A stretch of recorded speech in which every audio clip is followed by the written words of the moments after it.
जब पुलवामा में एक घटना घटी तो उत्तराखंड में मेजर डोंडियाल का शव आया। मैं ये मातृशक्ति मेरे सामने बैठी है, बहनें बैठी हैं, बेटियां बैठी हैं, माएँ बैठी हैं, मैं सैल्यूट ही नहीं करता हूं। जब मेजर डोंडियाल का शव आया उत्तराखंड में, उनकी पत्नी ने ताबूत का चुंबन किया, आंख में आंसू नहीं थे, भारत मां का जय घोष किया और आंखों में दहते हुए अंगारे थे। दो वाक्य मेजर डोंडियाल की पत्नी ने, बैठे मेरे निर्दोष भैया वर्दी पहन करके देश की सेवा करते हैं, दो वाक्य बोले मेजर डोंडियाल की पत्नी ने, वो इस देश की नारी के त्याग बलिदान में स्वर्णाक्षरों में रेखांकित हो जाए। उन्होंने कहा, मेजर डोंडियाल आप झूठ बोलते थे कि आप सबसे ज्यादा मोहब्बत मुझे करते थे। मेजर डोंडियाल आप झूठ बोलते थे कि आप सबसे ज्यादा इश्क और प्यार मुझे करते थे, लेकिन फख्र इस बात का है मेजर कि ये झूठ सचमुच झूठ ही निकला, क्योंकि आप मुझसे भी ज्यादा मोहब्बत, मुझसे भी ज्यादा इश्क अपने वतन से, अपने तिरंगे से करते हैं। देश जिनके बलिदानों से बनता है उनको प्रणाम करता हूं और चार पंक्तियां पढ़ना चाहता हूं इस मुल्क के बेटों के नाम। करुणा की बात की अनिल अग्रवंशी जी ने, राजेश अग्रवाल जी ने। मैं जानता हूं ये करुणा के मंजर सैनिकों के परिवार भोगते हैं, लेकिन मेरी कविता आक्रोश की कविता है, प्रतिकार की, प्रतिशोध की कविता है।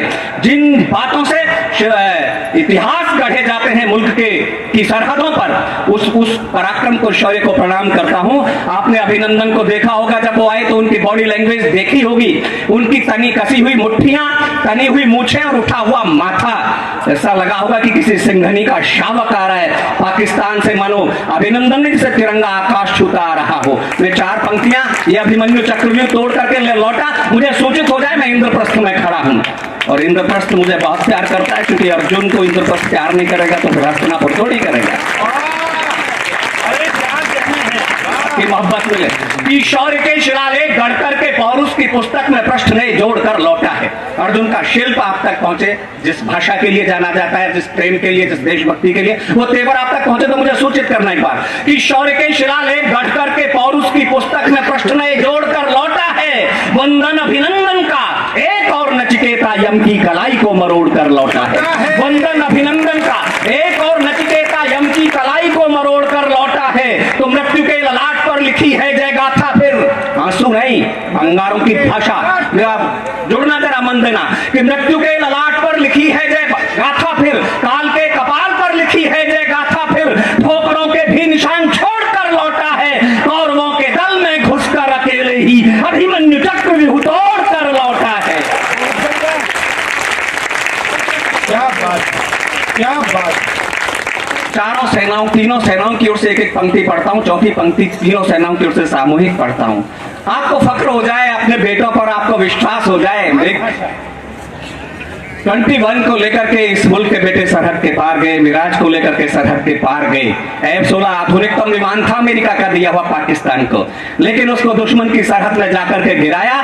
एक भरोसा जगा होगा आपको अपने उन बेटों पर जो सरहद पर खड़े हैं। वो भरोसा यदि सच लगे और मैंने उनके पराक्रम को ठीक गा दिया हो तो कोई कंजूसी मत करना। अंतिम पंक्ति छंद पर पढ़ूं, छंद की पंक्ति तो फिर आकाश पर ताली बजा करके सैनिकों को सैल्यूट कर देना कि खड़ा हुआ खंबा सा अचंभा करेगा विश्व अंबर में ऐसी परवाज कर देंगे। F-16 का पीछा किया MiG-21 से, दुश्मन की सरहद में जाकर के गिराया। खड़ा हुआ खंबा सा अचंभा करेगा विश्व अंबर में ऐसी परवाज कर देंगे हम। भूतल पर मांगेगा शत्रु जिंदगी की भीख, सांसों के लिए मोहताज कर देंगे। ये भरोसा जग जाए बेटों कि खड़ा हुआ खंबा सा अचंभा करेगा विश्व अंबर में ऐसी परवाज कर देंगे हम। भूतल पर मांगेगा शत्रु जिंदगी की भीख, सांसों के लिए मोहताज कर देंगे हम। सागर की लहरों में बड़वानल जागेगा, बड़वानल जागेगा सागर की लहरों में। आज तक जो ना हुआ आज कर देंगे हम, और फिर कोई भारत से युद्ध ना करेगा कभी, इस बार अंतिम इलाज कर देंगे हम। फिर कोई भारत से युद्ध ना करेगा कभी, इस बार अंतिम इलाज कर देंगे हम। लेकिन साहब कैसे करें? उधर बेटों ने पराक्रम दिखाया, इधर राजनीति के पेट में दर्द हुआ। हमें सबूत दो। जब दिल्ली ने यह भाषा बोली तो अर्जुन सिसोदिया को बोलना पड़ा।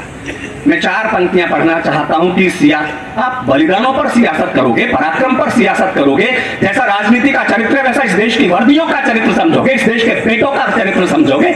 तो अर्जुन सिसोदिया बोलता है कि सियासत ने सदा से ही की है मनमानी, अब शेरों को थोड़ी मनमानी कर लेने दो। मुझे सूचित करना। सियासत ने सदा से ही की है मनमानी, अब शेरों को थोड़ी मनमानी कर लेने दो। दो दो हाथ करने दो अलगाववादियों से, यादव जिहादियों को नानी कर लेंगे।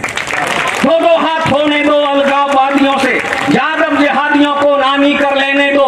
तो काल शत्रुओं के झुंड मुंड की बना के माल, काल देवता की अगवानी कर लेने दो और मिटने दो धरती से पाप की निशानी। अब खत्म उग्रवाद की कहानी कर लेने दो, मिटने दो धरती से पाप की, अब खत्म उग्रवाद की कहानी कर लेने दो।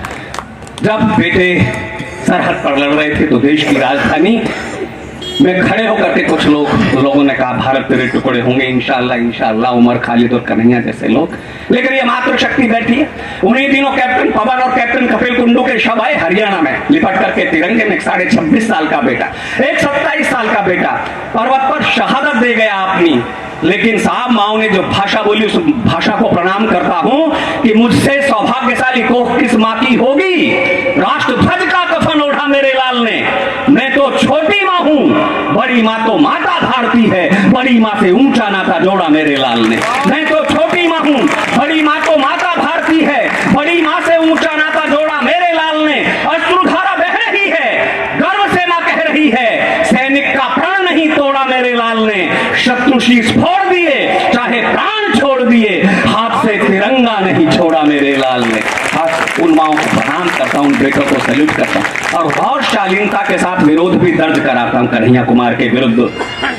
और 4 पंक्तियां पढ़ता हूं दोस्तों, इस मुल्क के आवाम को सैल्यूट करते हुए, चाहे वो बेगूसराय की जमीन हो या कहीं और भी, जिन्होंने ये घोषित किया, ये घोषणा की कि देश को तोड़ने के नारे लगा करके कन्हैया कुमार तुम देश की सबसे बड़ी पंचायत में नहीं बैठ सकते।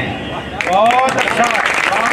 मैं 4 पंक्तियां शालीनता के साथ पढ़ता हूं विरोध में, लेकिन कविता हो तो फिर मन देना मुझे कि जिस थाली में ही खाया उसमें ही किया छेद। मन प्राण आत्मा के अंश को लगा दिया, भाल पे लगा दिया कलंक निधि पुरखों के, त्यागी बलिदानियों के वंश को लगा दिया। उगला जहर ऐसा मातृभूमि के विरुद्ध, सैकड़ों विषैले सर्पदंश को लगा दिया। जन्म दे के तुझे तेरी मैया पछताई होगी, कैसा है कन्हैया तूने कंस को लजा दिया। जन्म दे के तुझे तेरी, आज हम गोवर्धन पूजा कर रहे हैं, कृष्ण को याद कर रहे हैं, लेकिन एक कन्हैया पूजनीय तो ये महिलाएं भी हैं, पत्नियां सबकी पूजनीय है।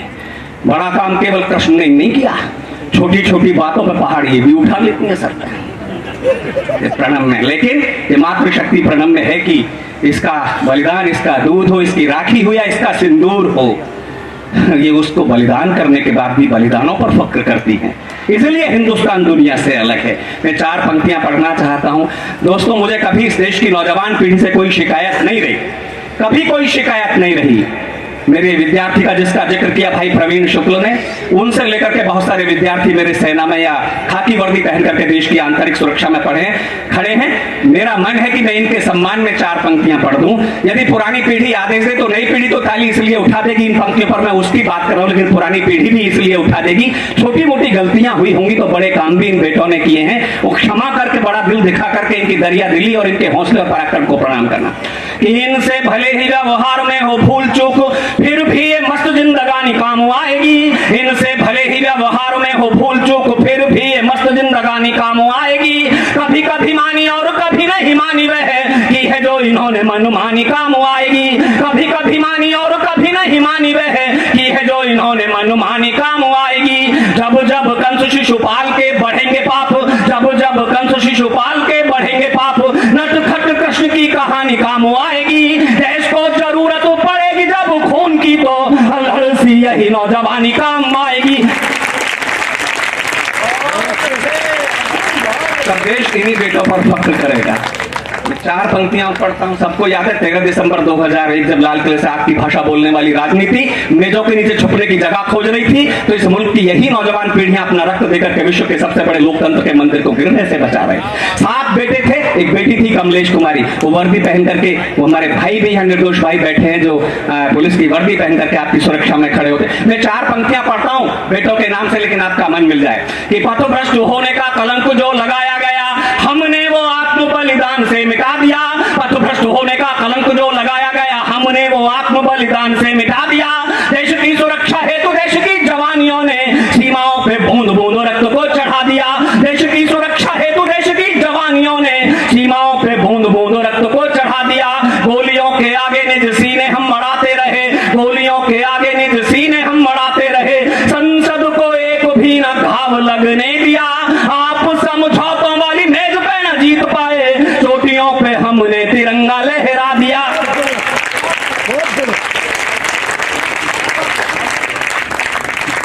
और उत्तर प्रदेश में एक जगह है गाजीपुर, पड़ोस की कोई समस्या नहीं है, पड़ोसी देश की मुल्क की। जिस दिन भी हिंदुस्तान की राजनीतिक दृढ़ इच्छा शक्ति दिखाएगी मजबूत, इन समस्याओं का समाधान करके इस मुल्क के बेटे लौट आएंगे। आप कल्पना करना, 12 बेटे 21 मिनट के लिए 12 मिराज देकर के आपने भेजे थे सरहद के पार।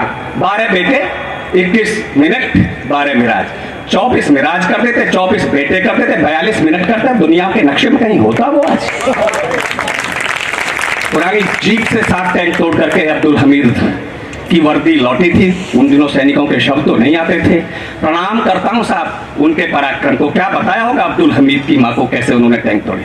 कि शत्रु आए शक्ति के गुमान से भरे हुए, जो सीमाओं पे दम उनका निचोड़ दिया है। शत्रु आए शक्ति के गुमान से भरे हुए, जो सीमाओं पे दम उनका निचोड़ दिया है। भारतीय सैनिकों ने तोप से अड़ा के सीने मौत के दहानों का भी मुंह मोड़ दिया है। भारतीय सैनिकों ने तोप से अड़ा के सीने मौत के दहानों का भी मुंह मोड़ दिया है। शत्रुओं के मस्तकों को मुट्ठियों में भींच भींच, शत्रुओं के मस्तकों को मुट्ठियों में भींच भींच कच्ची मिट्टी के घरों के जैसा फोड़ दिया है। अम्मा तेरे लाडले ने प्राण छोड़ने से पहले, अम्मा तेरे लाडले ने प्राण छोड़ने से पहले शत्रुओं का आखिरी भी टैंक तोड़ दिया है।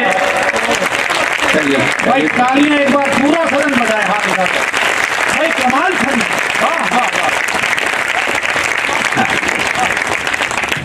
4 पंक्तियां मेरा और मन है पढ़ने का। कोई नहीं देखे, भरोसा तो आपको जग गया होगा आपके बेटों की ओर से। और अब तो जब भारत माता की भी जब बोलते हैं तो ऐसा लगता है कि अभी जय भी बदल देनी चाहिए। अब तो भारत बाप हो गया। मान लिया। अब आप विश्व विजयी थे और विश्व गुरु थे, विश्व गुरु बनने की दौड़ में हम शामिल हैं। मैं 4 पंक्तियां पढ़ता हूं साहब इस मुल्क के बेटों की ओर से। कि शत्रुओं ने कश्मीर, उन्होंने कहा ना कि इंच इंच कश्मीर को छीन करके पाकिस्तान में मिला देंगे। जवाब देता हूं साहब, मेरे 2 भाई सेना में, 2 भतीजे सेना में, हमने हर पीढ़ी में अपना रक्त दिया है सरहदों पर। मैं 4 पंक्तियां पढ़ता हूं, कोई कल्पना नहीं है। कि शत्रु आए शक्ति के गुमा, शत्रुओं ने कश्मीर पाक में मिलाने के जो कल्प चित्र खींचे हैं समूचे फाड़वाएंगे।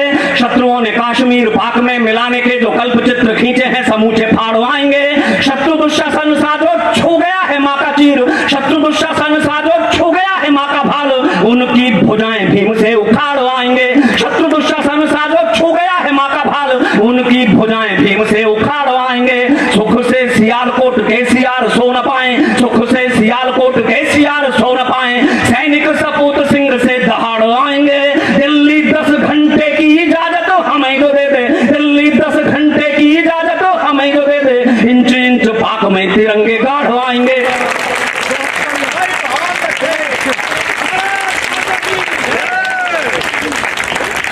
बोलो भारत माता की, भारत माता की। 8 पंक्तियां पढ़ करके बैठता हूं, समय की अपनी सीमा है और फिर कभी आएंगे तो मन से पढ़ेंगे, देर तक पढ़ेंगे। मैं 8 पंक्तियां, डॉक्टर साहब प्रतीक्षा आप कर रहे हैं, मैं जानता हूं पूरा मुल्क और पूरी दुनिया डॉक्टर साहब को बहुत मोहब्बत करती है। उम्र में मुझसे बेशक छोटे हैं लेकिन कविता में, इंसानियत में बहुत बड़े हैं प्रवीण भाई। मैं 4 पंक्तियां भगत सिंह की ओर से और 4 पंक्तियां आजाद के नाम पढ़ने का मेरा मन है। जब कोई अनुष्ठान हो तो उनको भी याद किया जाए जिनकी वजह से वतन आजाद है, हम महफूज होकर के कार्यक्रम कर रहे हैं। लेकिन साहब भगत सिंह को वैधानिक तरीके से, संवैधानिक तरीके से शहीदों की सूची में आज तक शामिल नहीं किया गया, ना पिछली सरकारों में, ना आपकी में क्या मजबूरी रही होगी वो ये जाने। लेकिन भगत सिंह थे। ना केवल भगत सिंह की जिंदगी से डर लगा, अंग्रेजों को भगत सिंह की मौत से भी डर लगा। इसलिए जो फांसी की तिथि 24 मार्च 1931 तय की गई थी, उससे एक दिन पहले 23 मार्च को रात में फांसी देकर के चला शव सतलज की लहरों में प्रवाहित कर दिया। उन्हें डर था कि बागी विप्लवी पीढ़ियां जेल को तोड़ करके भगत सिंह को आजाद न कर देगा। जिस मां ने जन्म दिया होगा उसको प्रणाम करते हुए 4 पंक्ति, लेकिन अपना मौन तोड़ना, मैं अंतिम पंक्ति पढ़ूं तो आकाश और तालियां बजा करके प्रणाम करना भगत सिंह को। कि शौर्य सिंधु का विराट ज्वार थे भगत सिंह, जिसमें फिरंगियों की नाव डूब जानी थी। शौर्य सिंधु का विराट ज्वार थे भगत सिंह, जिसमें फिरंगियों की नाव डूब जानी थी। जिस पे स्वतंत्रता का पावन प्रसून खिला, पंचनद की ओ वंश भेल बलिदानी थी। जिस पे स्वतंत्रता का पावन प्रसून खिला, पंचनद की वो वंश भेल बलिदानी थी। देशभक्ति का जुनून मिला जिसे लोरियों में, देशभक्ति का जुनून मिला जिसे लोरियों में। सिंघनी का दूध पिए शेर की रवानी थी। रंग देख बसंती चोला गा के फंदा चूम लिया। फांसी वाला जिसने वो धन्य नौजवानी थी। वाह वाह भाई, बहुत अच्छे। हमारी राजनीति के बड़े और बहुत सहृदय व्यक्ति नसीब भाई, मैं सैल्यूट करता हूँ। 4 पंक्तियां पढ़ करके बैठता हूँ, उनमें 1 पंक्ति आजाद के नाम और 3 पंक्तियां कविता जैसी आपको लगे तो बस मुझे आशीष देना और विदाई देना। 4 पंक्तियां पढ़ते हुए बैठता हूँ कि छोटी सी उम्र में ही कर गई बड़े काम। आजाद के माउजर को जब प्रयागराज जाता हूँ, इलाहाबाद जाता हूँ, रोमांचित हो जाता हूँ उनके माउजर को देख करके। बहुत निर्धन थे और आजादी की जंग में कूद पड़े। 5 में बेटे थे अपनी माँ के, 4 बेटे अन्य बीमारियों में समाप्त हो गए और 5वां बेटा देश की आजादी की जंग में कूद पड़ा और अपना बलिदान दिया देश के लिए। माँ भूख से मर गई, लेकिन आजाद आजाद है, मैं उन्हें प्रणाम करते हुए पढ़ता हूँ कि छोटी सी उम्र में ही कर गई बड़े काम। ध्रुव नचिकेता प्रहलाद जैसी जिंदगी। छोटी सी उम्र में ही कर गई बड़े काम। ध्रुव नचिकेता प्रहलाद जैसी जिंदगी। जन्म से नगण्य किंतु कर्म से प्रणम्य बनी। शबरी जटायु वै निषाद जैसी जिंदगी। जिनके हाथ अभी तक कवि सम्मेलन में ना खुले हों, यदि आजाद को जरा भी मोहब्बत करते हो, आजाद को जरा भी मिस करते हो, तो मैं छंद की अंतिम पंक्ति पर आपके उठते हुए हाथ, लहरते हुए हाथ और तालियां देखना चाहता हूं आजाद के नाम कि छोटी सी उम्र में ही कर गई बड़े काम। ध्रुव नचिकेता प्रहलाद जैसी जिंदगी। जन्म से नगण्य किंतु कर्म से प्रणम्य बनी। शबरी जटायु वै निषाद जैसी जिंदगी। डायर के सीने में उतार गोली उठम से। सीना कान के जियो फौलाद जैसी जिंदगी। और जीते जी फिरंगी सरकार जिसे छू न सकी। धन्य चंद्रशेखर आजाद जैसी जिंदगी। भारत माता की, भारत माता की।